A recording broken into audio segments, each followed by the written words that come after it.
Guys, स्वागत है आपका यूट्यूब चैनल टॉपर्स जे इन हिंदी में। आज हम बात करेंगे रासायनिक अभिक्रिया की आणविकता और ये शायद 5वां पार्ट है वीडियो का।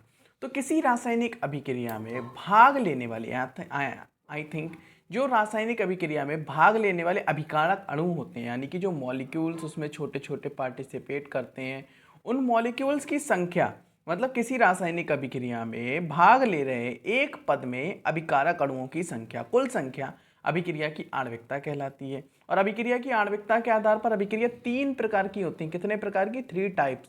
तो 3 टाइप की अभिक्रिया होती हैं। अब देखो, मेरे कहने का मतलब किसी रासायनिक अभिक्रिया के एक पद में, तो भाई एक पद का मतलब है जो सिंगल टर्म अभिक्रिया, मतलब सिंगल टर्म रिएक्शन हो। आप जब क्लास 12th में तो आप बहुत सी ऐसी रिएक्शंस पढ़ते होंगे, जैसे आपने पढ़ा होगा H2SO4 की रिएक्शन के बारे में, तो उसमें 3-4 पद में रिएक्शन होती है। तो मैं एक पद में रिएक्शन की बात कर रहा हूं, तो इस बात को भी आप नोट कीजिए, ठीक है। अब अगर हम बात करते हैं कि इसके आधार पर अभिक्रिया 3 प्रकार की होती है, तो कौन कौन से 3 प्रकार की होती हैं, आइए देखते हैं।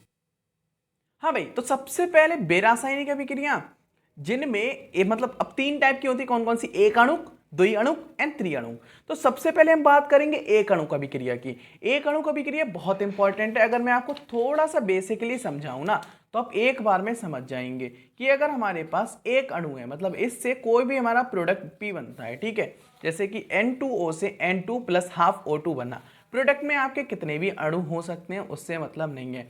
तो ये हमारी हुई एक अणुक, यानी कि बाई यूनिमोलिकुलर रिएक्शन। ये क्या हुई? एक अणुक। मतलब एक अणुक अभिक्रिया के बारे में आप समझ गए, यानी यूनिमोलिकुलर रिएक्शन। अब यहाँ पे A + B के साथ कोई प्रोडक्ट बना, तो ये हो गई हमारी बाईमोलिकुलर मतलब द्विअणुक अभिक्रिया। तो द्विअणुक अभिक्रिया, और अगर इसमें A + B + C या 2A + B के साथ एक प्रोडक्ट बना, 2A + B या A + 2B, कुछ भी हो सकता है, उसके साथ कोई प्रोडक्ट बनेगा, तो ये हमारी इस केस में होती है ट्राइमोलिकुलर रिएक्शन। तो मेरे ख्याल से आपको ये बात क्लियर हो गई होगी कि यूनिमोलिकुलर, बाईमोलिकुलर एंड ट्राइमोलिकुलर रिएक्शंस क्या होती हैं। तो सबसे पहले बेरासायनिक अभिक्रियाएं, जिसमें एक पद में सिंगल टर्म रिएक्शन में रासायनिक अभिक्रिया का एक अभिकारक अणु भाग लेता है। रासायनिक अभिक्रिया का सिर्फ एक अभिकारक अणु, मतलब N2O एक सिंगल अभिकारक अणु भाग ले रहा है।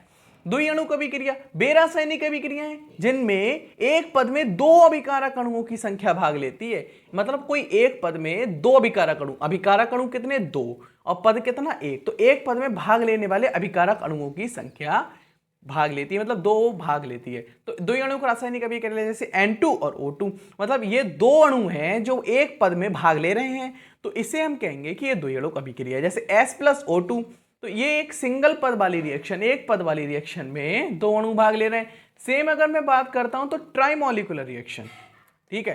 ट्राइमोलिकुलर रिएक्शन बेरासायनिक अभिक्रियाएं जिनमें भाग ले रहे एक पद में अभिकारक अणुओं की संख्या 3 होती है। अब 1 2 3, एक सिंगल पद मतलब एक पद वाली रिएक्शन में भाग लेने वाले अभिकारक अणुओं की संख्या 3। तो ये देखो, 2 FeCl3 के और एक SnCl2 का। तो हमारा एग्जांपल 2SO2 के + O2 का 2SO3। तो आप इस टाइप से याद कर सकते हैं कि आपकी द्विअणुक त्रिअणुक अभिक्रियाएं क्या होती हैं।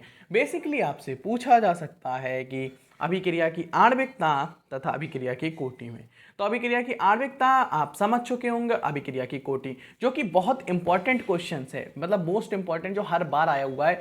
तो इसके नेक्स्ट वीडियो में हम डिस्कस करेंगे अभिक्रिया की कोटि, ठीक है। इसमें आप अभिक्रिया की आणविकता के बारे में समझ गए होंगे। लेकिन चलिए ठीक है, मैं इसी वीडियो में ज़्यादा लंबी नहीं करके इसी में आपको डिस्कस करता हूँ कि अभिक्रिया की कोटि क्या होती है, ठीक है। तो समझते हैं कि भाई अभिक्रिया की कोटि। हाँ भाई, तो अब हम बात करेंगे अभिक्रिया की कोटि, यानी कि आपको पता है कि 100% क्वेश्चंस आना कंपलसरी है अगर आप हिंदी मीडियम से पढ़ रहे हैं, ठीक है। तो हिंदी मीडियम से पढ़ने वाले बच्चे इस बात का ध्यान रखें, ये गारंटेड आता है कि भाई अभिक्रिया की कोटि और आणविकता में क्या अंतर है। तो कोटि और आणविकता के बारे में आपको पढ़ना ही पढ़ना है, कुछ भी हो जाए इन दोनों में डिफरेंस पढ़ना ही पढ़ना है, ये बहुत इंपॉर्टेंट है। तो चलो ज्यादा देर ना करते हुए हम स्टार्ट करते हैं अभिक्रिया की कोटि। तो किसी रासायनिक अभिक्रिया, मतलब जो भी रासायनिक अभिक्रिया होती है उसमें भी जितने भी अभिकारक अणु होते हैं, मतलब जितने भी अभिकारक अणु होते हैं, अभिकारक के पास जितने भी अणु होते हैं जो कि रासायनिक अभिक्रिया की सांद्रता, मतलब अभिकारक अणुओं की वह संख्या, वह न्यूनतम संख्या, वह कम से कम संख्या, मतलब जितने भी अभिकारक अणु हैं उनकी संख्या, जो सांद्रता, जिनकी सांद्रता, जिसकी कंसंट्रेशन अभिक्रिया के वेग को निर्धारित करती है। कंसंट्रेशन मतलब जैसे कोई हमने गाढ़ा लिक्विड डाल दिया तो उसकी कंसंट्रेशन, जैसे कि एक एग्जांपल लेते हैं, बहुत छोटा सा एग्जांपल है कि आप चाय में अगर ज्यादा दूध डालेंगे, या फिर मैं कह सकता हूं अगर चाय में आप गाढ़ा दूध डालेंगे तो जाहिर सी बात है चाय ज्यादा अच्छी बनेगी, ज्यादा टेस्टी बनेगी। मतलब उसके अणु जो है, उसकी कंसंट्रेशन, अणुओं की कंसंट्रेशन, मॉलिक्यूल्स की कंसंट्रेशन, मॉलिक्यूल्स की सांद्रता अभिक्रिया के वेग को निर्धारित करती है, अभिकारक के वेग को निर्धारित करती है, तो अभिक्रिया की कोटि कहलाती है। तो अभिकारक के वेग को क्या डिपेंड करता है, अभिकारक के वेग को क्या डिपेंड करता है, तो अभिकारक के वेग को डिफाइन करती है उसमें भाग लेने वाले रासायनिक अणुओं, मतलब अभिकारक अणुओं की जो न्यूनतम संख्या होती है, जो अभिकारक अणुओं की न्यूनतम संख्या जिसकी सांद्रता अभिकारक के वेग को निर्धारित करती है, अभिक्रिया की कोटि कहलाती है। तो मेरे ख्याल से ये पॉइंट क्लियर हो गया होगा। अब जैसे अगर मैं आपसे कहूं कि ये हमारे पास ए मतलब ये जो अभिक्रिया है इसमें इसके अणु ए हैं, इसके अणु बी हैं, तो इसका जो अभिकारक है, मतलब अभिकारक ए है, उसकी कंसंट्रेशन ये देखो, तो dx ऑफ dt कंसंट्रेशन मतलब सांद्रता, न्यूनतम संख्या अभिकारक का वेग को निर्धारित करती है। मतलब कि dx बाई dt क्या होता है, मतलब कोई डिस्प्लेसमेंट होता है तो उसको क्या कहते हैं, वेलोसिटी कहते हैं। डिस्प्लेसमेंट का अगर आप डिफरेंशिएशन करते हैं डिस्प्लेसमेंट का तो क्या होता है, वेलोसिटी होता है। तो भाई डी बी मतलब बी जो होता है ना वो क्या होता है, dx बाई dt होता है। तो dx बाई dt क्या a मतलब जो इसके मॉलिक्यूल्स है वो a इंटू ए, तो इस टाइप से हम इसको डिफाइन कर सकते हैं। यानी कि अभी हम इसकी बात करते हैं तो ये क्या होता है, सबसे पहले dx of dt is proportional to a power of a multiplied by b power of b। ठीक है, अब देखते हैं आगे क्या है। हाँ भाई, तो आगे क्या है, dx बाई dt जब हमारे पास प्रोपोर्शनल था, मतलब a जो अभिकारक था उसकी कंसंट्रेशन मतलब a की पावर a, मतलब पावर से डिफाइन हुआ कि वो कंसंट्रेशन पे डिपेंड करेगा ही करेगा। यानी कि हम यहाँ पे जो लगाया अभिक्रिया की कोटि क्या है, a प्लस बी, कोटि की बात करते हैं यानी a और b, मतलब ये अभिक्रिया की कोटि को इस टाइप से डिफाइन करते हैं a प्लस बी। और अभिक्रिया की कोटि निम्न प्रकार की होती है, निम्न प्रकार जैसे जीरो कोटि मतलब शून्य और कोटि की अभिक्रिया, प्रथम कोटि, द्वितीय कोटि और तृतीय कोटि, उसके बारे में हम अभी आगे पढ़ेंगे। लेकिन आप ये ध्यान रखिए जे होता है ना, जे के जो k होता है ये हमारा रेट कांस्टेंट होता है, मतलब कि ये rate constant k, rate constant की बात करूं तो अभिक्रिया नियतांक मतलब दर नियतांक कह सकते हैं हम इसको। समझ में आया। इस वीडियो को यहीं पे खत्म करते हैं। यहां तक अगर आपने वीडियो देखी अच्छी लगी हो तो चैनल को शेयर, वीडियो को लाइक जरूर करें और सब्सक्राइब करना तो कभी ना भूलें।